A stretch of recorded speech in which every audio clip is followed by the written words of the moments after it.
தீபாவளி என்றாலே புது ஆடைகள், ஸ்வீட்ஸ், பட்டாசுகள் தான். அதில் சிறியவர்கள் முதல் பெரியவர்கள் வரை அனைவருக்கும் ரொம்ப பிடித்தது பட்டாசு வெடிப்பதுதான். அப்படி பட்டாசுகளை குழந்தைகள் வெடிக்கும் போது பெற்றோர்கள் கூடுதல் கவனம் செலுத்த வேண்டியது மிக முக்கியம்.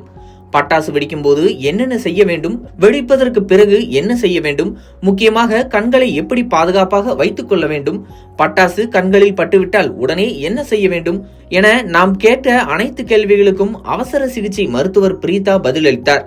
அது குறித்து இந்த வீடியோவில் பார்க்கலாம். குழந்தைங்க பட்டாசு வெடிக்கிற சமயத்துல அவங்களுக்கு காட்டன் கிளாத்ஸ் லூஸா இல்லாம நல்ல வெல் ஃபிட்டட் கிளாத்ஸ் போட்டு விடணும். அவங்க பட்டாசு வெடிக்க போகும்போது காலைல செருப்பு அணிஞ்சிட்டு போற மாதிரி பார்த்துக்கணும். ஸ்லிப்பர்ஸ்னாலும் மேல கவரா இருக்கிற மாதிரி போட்டுக்கிறது நல்லது. அவங்களுக்கு கண்ணாடி போடுற பழக்கம் இருந்ததுன்னா அவங்க யூஸ்வலா வேர் பண்ற ஸ்பெக்ஸ் போட்டுக்கலாம். அப்படி இல்லைன்னா ஒரு காகல்ஸ் அவங்க சைஸ்க்கு வாங்கி ரெடியா வச்சுக்கலாம். ஸோ அதுல இருந்து ஐ இன்ஜுரிஸை ப்ரிவென்ட் பண்ணலாம். ஸோ பட்டாசு வெடிக்க ஆரம்பிக்கிறதுக்கு முன்னாடியே ஒரு பக்கெட்ல தண்ணியும் ஒரு பக்கெட்ல சாண்டும் எடுத்து நீங்க சைட்ல வச்சுக்கிறது பெட்டர். இன்கேஸ் ஏதாவது ஃபயர் ஆகுதுன்னா இமீடியட்டா நம்ம அந்த ஃபயர் அணைக்கிறதுக்கு அதை யூஸ் பண்ணலாம். எல்லாரும் மத்தாப்பு கொளுத்துறதுக்கு ஒரு கேண்டிலோ ஒரு விளக்கோ ஒன்று பற்ற வச்சு வச்சிருப்பாங்க. பட் குழந்தைங்க பட்டாசு வெடிச்சுட்டு ஓடி வரும்போது பின்னாடி பார்க்காம அது மேலே கிளாத்ஸ் ஃபயர் ஆகிறதுக்கு சான்ஸ் இருக்கு. ஸோ அந்த மாதிரி வைக்கிற கேண்டிலையோ சைடில் வச்சுக்கணும். அந்த குழந்தைங்க பட்டாசு வெடிக்கும் போது எப்போவுமே பெரியவங்க நின்று சூப்பர்வைஸ் பண்ணணும். முக்கியமாக புஷ்வானம், சங்கு சக்கரம்லாம் வெடிக்காதுன்னு நினச்சிட்டு அவங்க ரொம்ப பக்கத்தில் போய் வெடிக்கிறதுக்கான சான்ஸ் இருக்கு. ஆனால் இப்போது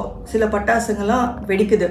ஸோ அவங்க அந்த மாதிரி மத்தாப்பை வச்சு லாங் மத்தாப்பை யூஸ் பண்ணி கொளுத்தணும். அப்படி கொளுத்தும் போது தலை அவையா திரும்பிட்டு அவங்க பட்டாசு கொளுத்தணும். இன்கேஸ் அது வெடிக்கலை அப்படின்னா திரும்ப போய் அதை தொடுறதோ தட்டி பார்க்குறதோ பண்ணக்கூடாது. உடனே தண்ணி ஒரு பக்கெட் தண்ணி எடுத்து அது மேலே ஊற்றி அணைச்சிடணும். இப்போ கண்ணில் இன்ஜுரிஸ் ஆகுதுன்னா உடனே ரன்னிங் வாட்டரில் கண்ணை நல்ல ஒரு 5 to 10 minutes நல்லா வாஷ் பண்ணணும். இமீடியட்டாக ஹாஸ்பிட்டல் கூட்டிகிட்டு வந்துடணும். கை காலில் இன்ஜுரிஸ் வருது அப்படின்னா நீங்கள் உடனே அதை க்ளீன் ரன்னிங் வாட்டரில் காமிச்சிட்டு கோல்டு வாட்டர் ஐஸோ வைக்கக்கூடாது.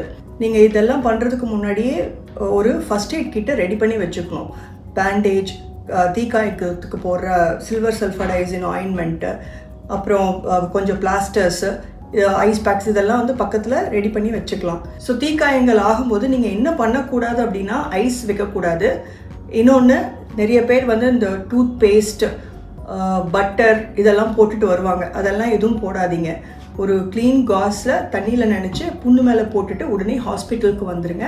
என்ன பண்ணுமோ டாக்டருங்க பார்த்துட்டு அதுக்கேற்ற இதை பண்ணுவாங்க. இன்கேஸ் கொப்பளை வந்துருச்சுன்னா அந்த கொப்பளத்தை உடைக்கக்கூடாது. ஸோ இன்கேஸ் கீழே விழுறாங்க, கை கால் அடிபட்டுருக்குதுனாலும் நம்ம இந்த ஃபர்ஸ்ட் எய்ட் கிட்ட யூஸ் பண்ணிக்கலாம்.